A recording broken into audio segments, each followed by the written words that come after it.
Bonjour à tous, bonjour, bonjour. Une semaine particulière nous attend, voilà, de lundi à vendredi, vous allez voir, on va faire une sorte de déroulé de tapis rouge sur tout notre département. Finalement, Var Azur TV, là, ce samedi, fêtera ses 4 ans, les 4 ans de Var Azur TV. L'occasion, avec cette émission, de finalement de parler de ce qu'est notre département, le Var, et avec toutes ces facettes touristiques. Et vous allez voir, on va aller à différents endroits et on va vous donner des envies d'activités. Alors si peut-être elles sont à 10 km de chez vous, à 30, peut-être que c'est faisable, mais surtout, c'est surtout nous donner envie, là, dès qu'on pourra tous se déplacer, de faire des tas de choses. Et aujourd'hui, on va commencer avec un secteur un peu particulier, c'est Lac et Gorge du Verdon. Et on aura Maude Dumontant avec nous pour nous en parler. Bonjour Maude. Bonjour Philippe. Lac et Gorge du Verdon, on est dans quel secteur? Parce que ça ne part pas forcément à tout le monde. On a entendu Verdon, donc on comprend. Donc le Verdon, ça veut dire que nous sommes dans le Haut-Var. Ce sont toutes les communes à partir de Villecroze, Tourtour-Opps, jusqu'au lac de Sainte-Croix, toute la rive gauche du Verdon, jusque l'Artuby et de l'autre côté, les Basses-Gorges. Là, il y a des noms un peu sympas. Vous allez voir que cet été, on sera ravis d'aller dans l'Artuby, puisque finalement, c'est vraiment une zone de fraîcheur avec des tas d'activités. J'ai deux spécialistes dans l'émission qui connaissent très très bien notre territoire. Bonjour Marie-Pierre. Bonjour Philippe. Alors toi, tu vas pouvoir nous apprendre plein de choses. Tu connais très bien ce secteur en plus. Je connais très bien et puis en plus, puisque ma spécialité c'est quand même la cuisine et les bons produits, c'est encore un secteur où on mange super mal. Où il n'y a pas de producteurs locaux. Franchement, c'est un pays fabuleux là-haut, oui. C'est un pays de cocagne, comme on dit en Provence. On va pouvoir, grâce à toi aussi, faire ça. Et puis vous allez voir, on ne va pas parler que Lac et Gorge du Verdon. Vous allez voir, on va ouvrir des tas de parenthèses. On va peut-être passer par chez vous aussi. Et puis, il y a un vrai spécialiste, parce qu'aujourd'hui, ça sera l'occasion de parler de pas mal de randonnées. Toi, tu vas nous citer plein de lieux, Franck Boilco. Oui, exactement. Donc, bonjour. On va toujours. Bonjour Philippe, bonjour à tous. Oui, on trouvera toujours quelque chose à faire dans les 10 km dans le département du Var. Ne vous inquiétez pas et on va en parler aujourd'hui. Et puis avec nous en Skype, c'est une manière aussi de découvrir les lacs et gorges du Verdon de manière assez originale. On aura Ted Simsac. Ah, j'y suis presque arrivé, Ted. Simsac, voilà, ça y est. Bonjour Ted. Bonjour. Alors toi, justement, avec toi, on va se balader en ULM. On va voir notre Var vue du ciel. Et notamment, tu vas nous présenter, au fin de compte, ce genre d'expérience. Et notamment, on va partir des lacs et gorges du Verdon. Et tu as tourné récemment des images spécialement pour nous, en plus. Exactement, pour essayer de vous faire partager un petit peu la vue que je vois et que je peux vous faire partager mes vues du ciel en prenant un petit peu de hauteur. Les vues du ciel, et on va voir que c'est voilà, c'est vraiment tout le département. Des fois aussi, tu débordes un peu, tu vas même du côté de Marseille et autres. Mais en tout cas, on va se concentrer sur notre Var et on va voir aussi quand est-ce que vont reprendre ces activités aussi dites de découverte. Le vue du ciel, c'est aussi intéressant tout à l'heure, Ted. Le vue du ciel, c'est intéressant, mais Lac et Gorge du Verdon, c'est quand même un secteur très, j'allais dire, balade à vélo, balade à pied, rando. Et des activités, j'allais dire, le mot plein air, c'est le poumon même des lacs et gorges du Verdon. C'est ça, les gens viennent se ressourcer et viennent faire du sport, pratiquer des activités, ce qu'on appelle de pleine nature, mais sous toutes ses formes. C'est la richesse de ce territoire-là, c'est qu'on propose à la fois des balades équestres, des balades pédestres, des balades sur l'eau, et puis à vélo, évidemment. Sur l'eau, parce qu'il y a toutes sortes de manières de se promener, puisque vous avez la chance d'avoir pas mal de lacs aussi. Nous avons des lacs, nous avons le lac principal, c'est le lac de Sainte-Croix, et plus bas dans les Basses-Gorges, vous avez le lac d'Artignosc, vous avez surtout la rivière du Verdon, en amont et en aval, et l'avantage, c'est que c'est en eau calme, ça veut dire que c'est accessible à toutes les familles, c'est pas en eau vive, c'est vraiment, on prend son canoë, on descend la rivière et on ramène le canoë. Canoë en mode kayak, plus qu'en mode canyoning, côté trop sportif. Exactement, on n'est pas du tout en eau vive, hein. C'est vraiment en eau calme, donc pédalo, canoë kayak ou bateau électrique. Oui, voilà. Et puis baignade, maillot de bain aussi. Hein. Oui, baignade, attention, parce qu'il y a des tronçons où l'eau est très très fraîche. Et le mot fraîcheur est même intéressant parce que là, cet été, je veux dire, ça sera un coin pour s'y rafraîchir. J'allais dire, si par exemple, on devrait faire un zoom sur un endroit particulier, je parlais de l'Artuby, justement, cette vallée est particulière. Et il faut rappeler aussi que votre secteur a un beau label, c'est le parc naturel régional du Verdon. Le parc du Verdon, effectivement. La plupart des communes de Lac et Gorge du Verdon Tourisme sont situées, appartiennent au parc du Verdon. Et donc le territoire de l'Artuby, c'est notre Far West en fait. Le territoire de l'Artuby, c'est des collines verdoyantes et c'est des rivières partout. Donc oui, on peut aller se baigner. Il n'y a pas forcément de lac là-haut, mais on peut aller se baigner. Entre deux visites de producteurs, tu en parlais tout à l'heure, on peut aller mettre les pieds dans les rivières. Ouais. Et justement, dans le secteur, toi aussi, tu en parlais, tu disais côté producteur. Tiens, producteur, parce que je suis en train de dire, la Maison de la Truffe. Mais évidemment. Maison de la Truffe à Opps, qui rouvre ses portes là, normalement, au printemps.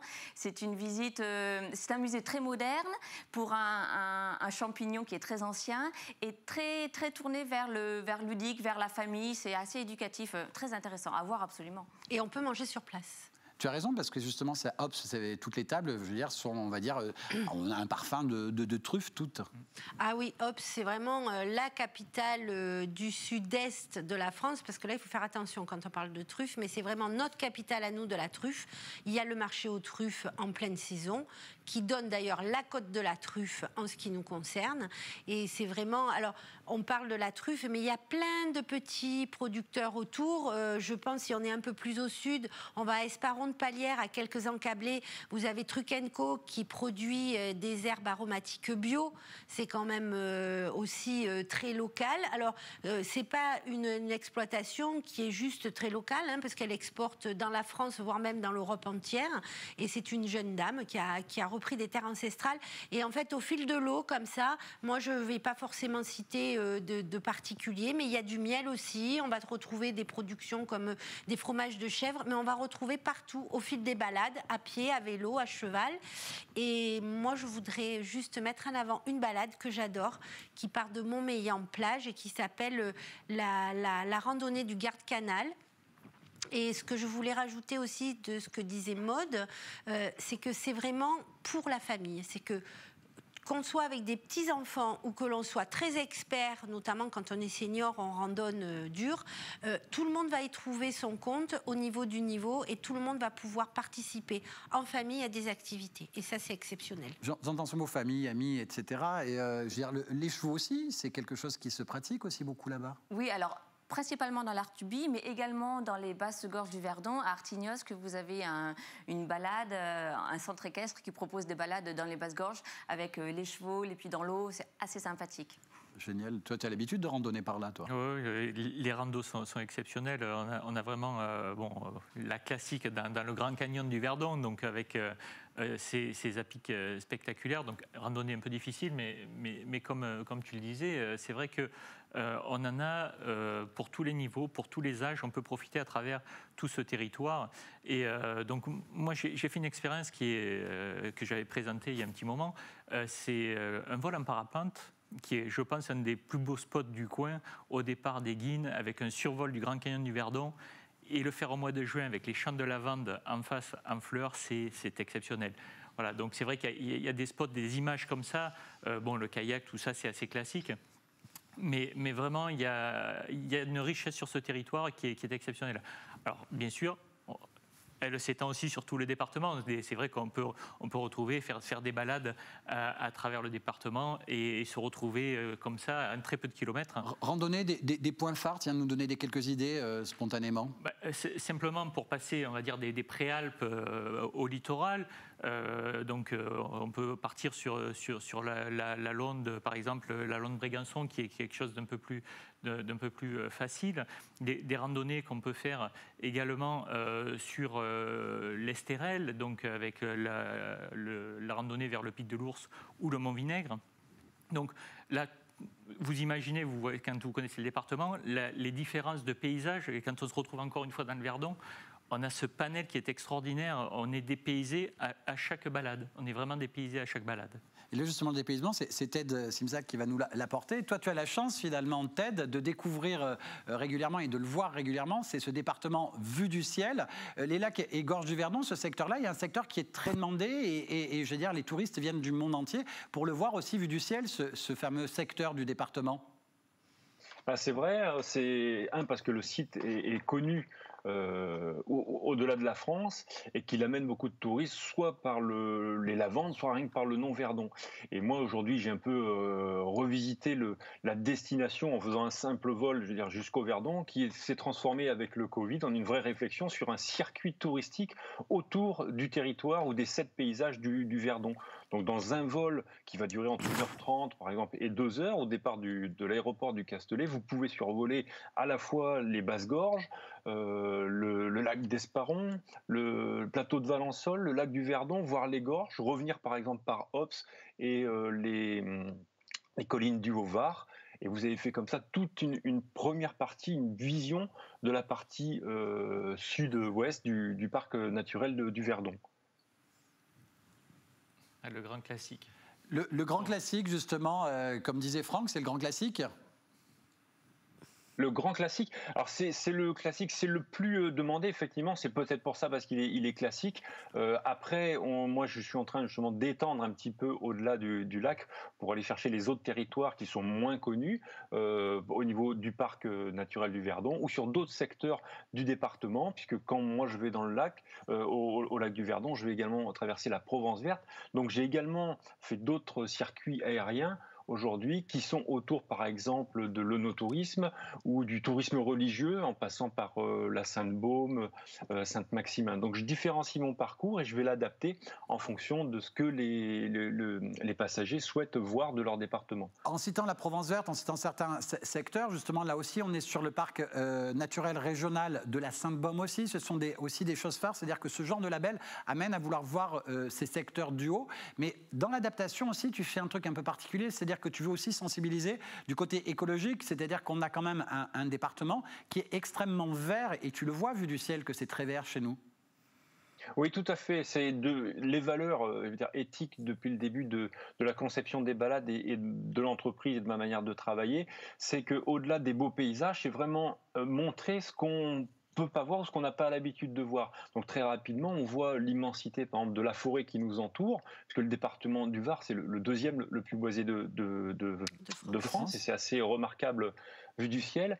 Et également, on peut avoir plein de touches sur des notions écologiques, sur la vision de panneaux solaires, d'éoliennes, et justement de l'intérêt de la protection des grands espaces par les parcs naturels qui ont été créés. Je pense à la Sainte-Baume, que je survole souvent, qui est assez demandée, le Verdon, mais ça peut être aussi les Calanques ou le parc de Port-Cros. Là, quand tu disais survoler aussi parc naturel régional de la Sainte-Baume, tu vas aussi aller du secteur communauté d'agglomération Sud Sainte-Baume avec le circuit du Castellet qui est tout proche de la mer aussi, puisqu'on décolle du Castellet pour toi. Donc, je veux dire, tous les gens vont le voir aussi vu du ciel, parce que c'est aussi une chose qui est intéressante à voir.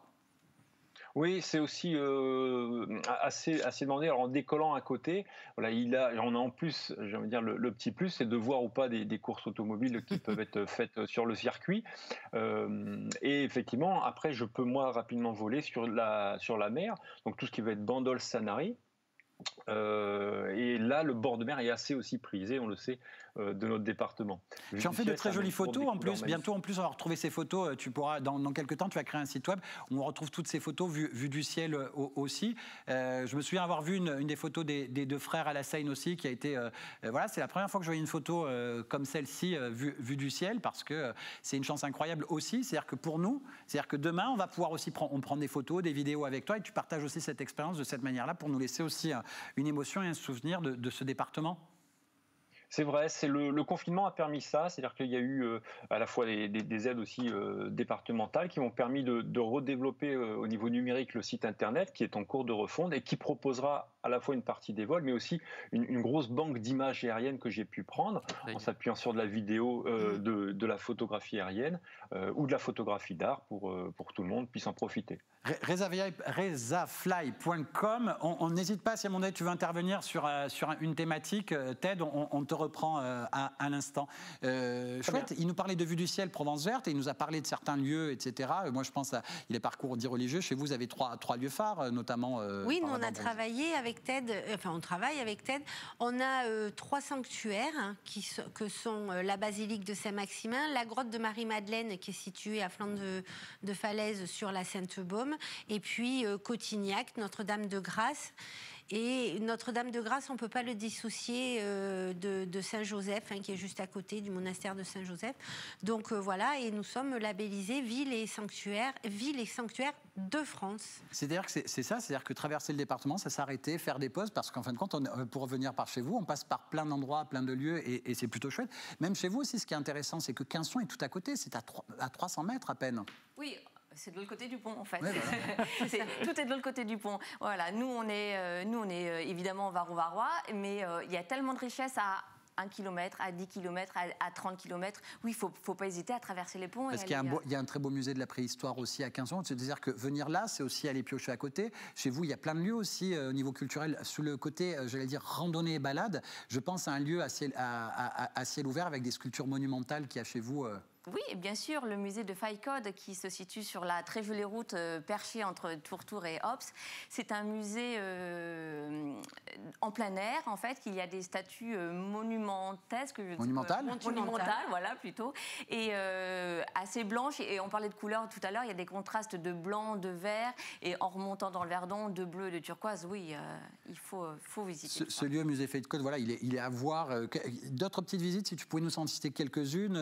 Alors en patrimoine, on pense aux grottes de Villecroze pour récupérer un petit peu de fraîcheur. On a cité le musée La Truffe. On peut aussi citer à Éguines, au départ des Gorges du Verdon, le musée des Tourneurs-sur-Bois. Une pépite, ce petit musée-là. Et toujours en famille.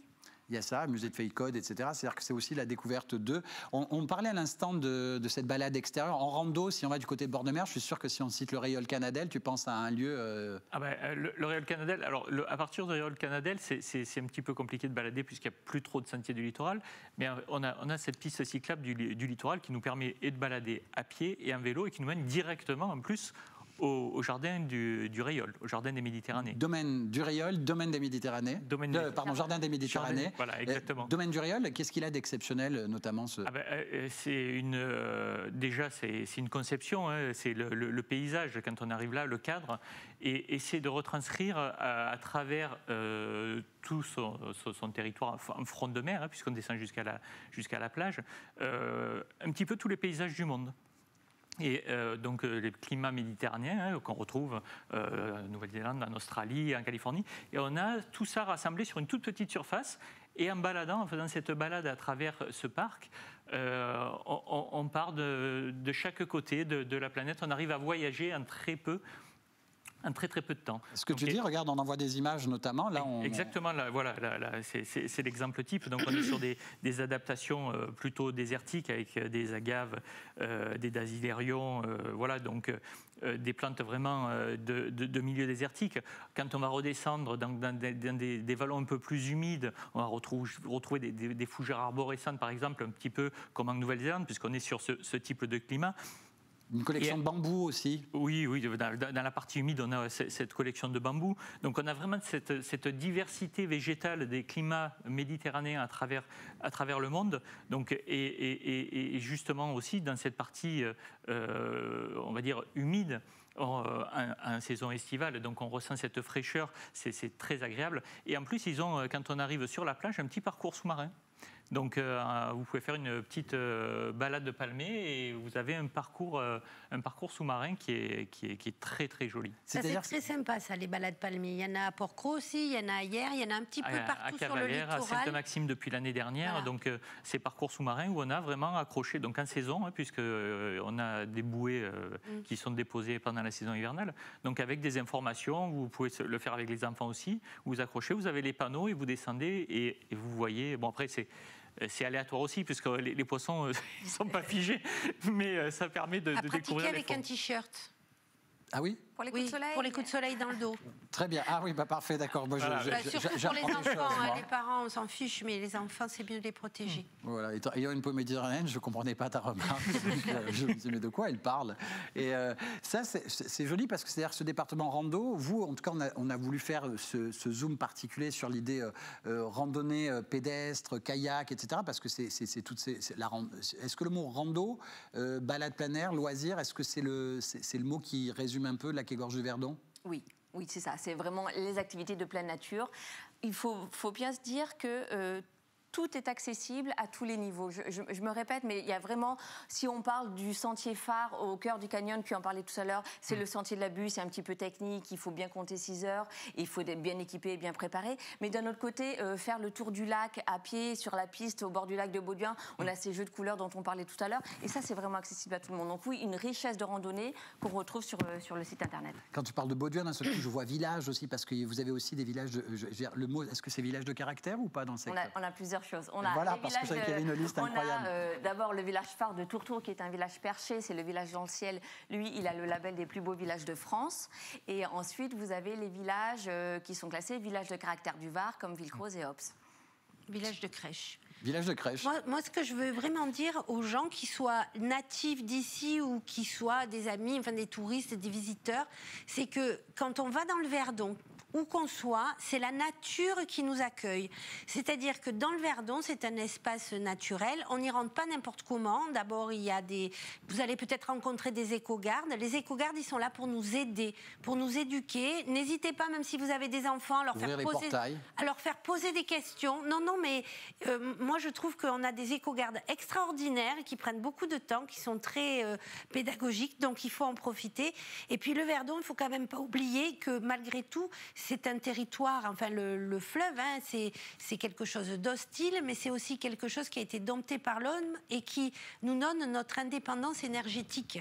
À nous, le Var. En tout cas, rando, demain, on parlera encore de randonnée vélo, parce que aussi, pareil, le vélo se fait aussi chez vous. Il y a de super balades à vélo qui se font aussi chez vous, il faut le retenir. Le Verdon à vélo, c'est, voilà, vous avez des carnets de route qui sont disponibles en plus chez vous dans les offices de tourisme. Donc, il y a des tas de sites internet. En tout cas, pour retrouver toutes ces infos, vous avez lac-gorge-verdon.fr. Vous allez voir des tas d'idées pour nous tous, finalement, d'activités. Et en plus, là, on va juste sur le mot randonnée, pédestre, à vélo, équestre, etc., et de cette idée kayak, mais vous allez voir, il y a énormément de choses là dans le secteur. Ce mot écologie et nature qui nous accueille, j'ai presque envie de faire rebondir Ted sur ce point-là. Ted, finalement, toi, c'est un peu ça aussi, voir notre département vu du ciel, c'est aussi une forme de sensibilisation, j'allais dire, à cette idée de préservation de la nature. C'est vraiment ton cheval de bataille aussi, toi. Ça me fait rebondir justement, puisque les balades que je fais sont aussi en accord avec les éco-gardes du parc, puisqu'on sait par exemple que dans les gorges du Verdon nichent des espèces endémiques et rares de grands rapaces. Et mon travail est justement de venir présenter le Verdon vu du ciel sans aller dans le domaine de ces grands volatiles. Donc il y a tout un travail à la fois justement de relation entre le travail au sol humain qui est fait de la protection des espaces, même au niveau du ciel, et également de présenter ça, je pense à l'agriculture ou en termes d'agriculture biologique qui peuvent être faits sur le plateau de Valençol ou dans d'autres domaines. C'est ce que je vous présente et que j'invite après à mon passager à aller voir en bas par une randonnée ou par une visite de domaine ou aller dans un restaurant quand ils seront ouverts, évidemment. Il y a Franck qui voulait réagir. Oui, donc là quand on voit ces images, c'est vraiment magnifique. Hein. Donc la couleur du Verdon qui donne même son nom à certaines peintures. Hein. Donc la couleur Verdon. Donc on voit aussi, et là sur cette image d'ailleurs, donc c'est vraiment également les petits villages, l'identité de petits villages avec des fortifications ou pas. Donc c'est vrai qu'on a la balade qu'on peut faire. Je voulais poser une question à Ted. Ah non, désolé. Ah, tu voulais vraiment, voilà. Et, parce que voilà, je voulais terminer parce qu'après, une fois qu'on va le reprendre. Moi, je voudrais poser une question à Ted. Ted, vas-y, je t'en prie. Ted, quand tu as la chance toi, de voler régulièrement, est-ce que entre les saisons, tu vois les couleurs de ces mêmes paysages sont-elles si différentes que ça, vu du ciel? Est-ce que le paysage change en fonction des saisons? C'est très intéressant et je fais actuellement un travail photographique là-dessus, justement pour montrer le changement des saisons un petit peu vu du ciel.